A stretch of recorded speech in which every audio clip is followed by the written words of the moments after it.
Dear students, it is the second video for the week 6 and we are learning the era of development, the era of Ayub Khan.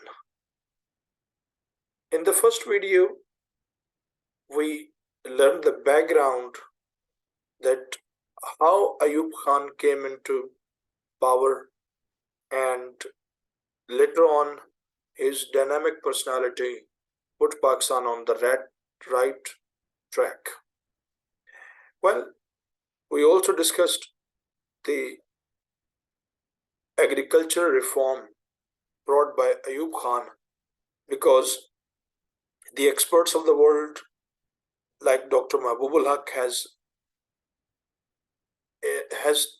convinced Ayub Khan to mobilize the industrial sector, the agriculture sector, and resultantly Pakistan made mega change in the agriculture. Now the second step is industrial reforms. Agriculture reforms provide the basics for the industry, because for industry, we need the raw material. Let's, for example, that the textile industry. For textile, cotton. Pakistan is one of the best cotton producing countries, and therefore the textile was promoted in Karachi, Faisalabad, Lahore, and certain other regions. Okay, sugarcane. That is also agri-product. It was promoted. Okay, and there were so many things. So let's have what industrial reforms General Ayub Khan brought to Pakistan. Ayub Khan introduced some industrial reforms to increase the export and to reduce the import, and therein to enhance Pakistan economy. He did many things. For example, he provided attractive incentives to the foreign investors to come and invest in Pakistan. Okay, and one of the main incentive was export bonus scheme, EBS. Okay, which also attracted the foreign plus the local investors to invest in Pakistan. He opened more industries for the sake of employment and fulfilling the local demands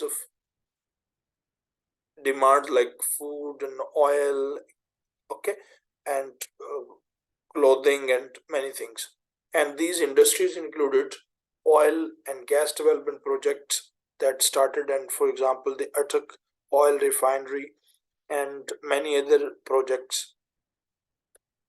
This was a time when Pakistan built dams, large dams, to promote agriculture. Okay, and Mangla Dam was one of the example of that type of activities. Hydroelectric power plants were also set up in order to deal with the electricity crisis of Pakistan. You understand this, that dams simply not brought the betterment in the agriculture sector, but they have brought in lots. For example, dams provided power to agriculture. Clay power means facilitated agriculture, and agriculture areas were irrigated, and more crops were reaped and collected, and later on they were sent to the outer world, and Pakistan gained revenue. For industry, electricity is the basic need, and thermal electricity is one of the very basic type of electricity which Pakistan produce. So these dams came with the power generation for Pakistan, and it helped the factories and mills to run their units. Plus, the electricity was provided to the people in cities and towns and even to some village, and it promoted the local business. The life of the people was uplifted. They came to know with the uh, standard of their time. Moreover, Pakistan, Iran, and Turkey came with an economic alliance. Okay, these three countries, Pakistan, Iran, and Turkey. And you understand that these three countries at that time were under the strong influence of America. They were the strong friends of America. Pakistan, Ayub Khan. In Iran, it was the Shah Iran, who was the very close friend of America and also was the close friend of Pakistan and Turkey. Fine. So the countries also were, and also the military played a middle role in these countries. Therefore, naturally, they were quite friends. Okay, and they made alliance, economic alliance, clear, and they developed the uh, regional cooperation for RCD, regional cooperation development. They made what we say federation or something. Sorry, federation. I'm saying they developed a tanzim. Okay, and this was a project between three Muslim countries to facilitate development. Okay, and this RCD started in 1964. Furthermore, Pakistan, with the assistance of Chinese aid, managed to build several large-scale industries, clear, and therefore the reforms of Ayub Khan decreased the inflation rate in Pakistan, and this was the time when Pakistan economy flourished. Remember that Pakistan and China has quite a healthy relation which developed in times of Ayub Khan. Ayub Khan offered a very generous uh, generous consensus on the boundary dispute with China. Clear? And later on, Chinese started revived their Silk Route, and Pakistan came into relations. Pakistan sacrificed, for example, Pakistan developed the route. Pakistan clarified the confusions of Americans and Chinese because Chinese remained under the control of America and they disliked. Chinese emerged as a power. Pakistan played the role of a middle person and mediated their relations. Okay, and the president of America visited China, and a new era of cooperation started between the two opposite nations. Okay. However, a disadvantage that led to the occupation of 66% of industries and 80% of the banking insurance companies by only 22 families. Here it is one of the major objections on the industrial reforms that at that time the people close to the ruler, they they became very cunning and they took the wealth. 66% of industries and 80% of the banking and insurance came under those families. Well, this act created serious resentment among the people of East Pakistan, present-day Bangladesh, and this economic imparity really infuriated the Bengalis because the most of the economic projects they claimed are there in Pakistan. They believe that all the policies are made by the people of the West Pakistan, and there is quite less development in the East Pakistan, whereas the budget is more consumed in Pakistan. These issues were very basic, which led Pakistan finally to a severe crisis of the history in 1971. Okay, dear students, before I start with the economic reforms, I would like to say that industry is one of the very crucial sector for the development all the countries of the current and the past. Industrial reforms have to be made. Therefore, General Ayub Khan did this in the best. He hired the experts from the foreign. They came here, they established vocational institutes, their vocational technical institutes. Okay, they started different programs in mechanical engineering and others. And finally, the human resource development came. The people who didn't own the land, okay, they were able to get school education, get the education in these technical and polytechnic colleges, okay, and further they went as a human resource to other countries, and a new class of the people established in Pakistan, we now can say the middle class. Administrative reforms. Ayub Khan, when came into power, decided to last his rule and sustain his power. Okay, he introduced 1962 constitution in which the president of Pakistan had all the powers. Okay, he can break the assemblies at any time. Okay, and these were some of the major points of the 1962 constitution.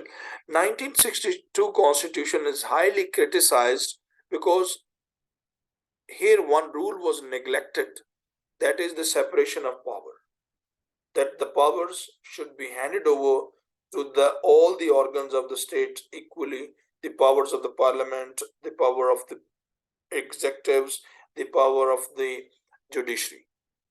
And maybe this constitution was static in nature, rigid in nature, in which there was no relaxation and interest for the others. That's why this constitution was also considered to be a failure. Okay. Ayub Khan introduced basic democracy. Clear? It is called BD members. Clear? And basic democracy was that there were no elections of national assemblies and provincial assemblies. Directly, the municipal corporation and the municipal level, councillor level people, they were involved. Okay, and with this system, Ayub Khan was selected as the uh, president. Clear? And electoral college would appoint the president of Pakistan, who was to be a Muslim and no less than age of 35. What the basic democracy system Ayub Khan introduced, that was of the local councillors at the union council level. They would not select prime minister, they would directly select the president. Clear? Just like in America, just like in Turkey. And the age of the president was considered not less than 35 of years. Clear? The electoral college would consist of 80,000 basic Democrats who were selected by the vote on the people on district, tehsil and division and the provincial levels. Under this, the vote on confidence was held and Ayub Khan was declared the next president of Pakistan on the basis of 95% votes. Clear? This was the system of the basic democracy. Still, you listen to the old people about the reforms. Well, dear students, I think that we should conclude this discussion here, that Ayub Khan introduced the basic democratic system. He introduced 1962 constitution as the presidential constitution. Okay. And he accumulated more powers. Next, new capital, the infrastructure development of Pakistan, the change of the capital. You know, Karachi was the former capital at when Pakistan came into being. But later on, the circumstances, wars, and other internal conflicts convinced the authorities to change the capital and what to be. Okay, and then Islamabad, the current Islamabad, was decided. Okay, and it was decided that this huge area should be selected as the capital, and there was so many reasons. Ayub Khan wanted to get near the army headquarters, which was located in Rawalpindi. Maybe Ayub Khan wanted to get near to Punjab, KPK, and Khyber Pakhtunkhwa, because these provinces provided a large amount of troops in Pakistan army. Okay, that is a speculation that Ayub Khan, but it is right that by placing Islamabad here, the people of Kashmir, KPK, Punjab, they are equally connected. And it is also reachable for the people of Sindh, because now the modern infrastructure, roads, motorways, highways, they have reduced the hardships of the time. The temperature of Islamabad was pleasant enough to work. Islamabad was a city that could be developed according to Ayub Khan's plans. Okay. Government officials began to involve themselves in the profitable trade in Karachi instead of their work. Therefore, Ayub Khan found it and shifted the capital from Karachi to Islamabad. It is really something that it is natural that when the government officials involve in the trade and other things, their interest towards the country and to their own job is reduced. And this is a setback here. It is not simply, we find maximum uh, government servants involved in this activity. Karachi was becoming overcrowded due to massive increase in population. Therefore, it was decided to change it. Dear students, of course, the time later proved that the capital shifting to Islamabad was one of the very intelligent decisions. Okay, because this area is not suit for agriculture, but the environment was quite fit for housing. Okay, this area is also located in one of the very beautiful mountains. Here, the people from all the foreigners from all the regions come and enjoy. This was also not, it was quite safe rather than Karachi being at the nook and corner. Students, I hope you have understood.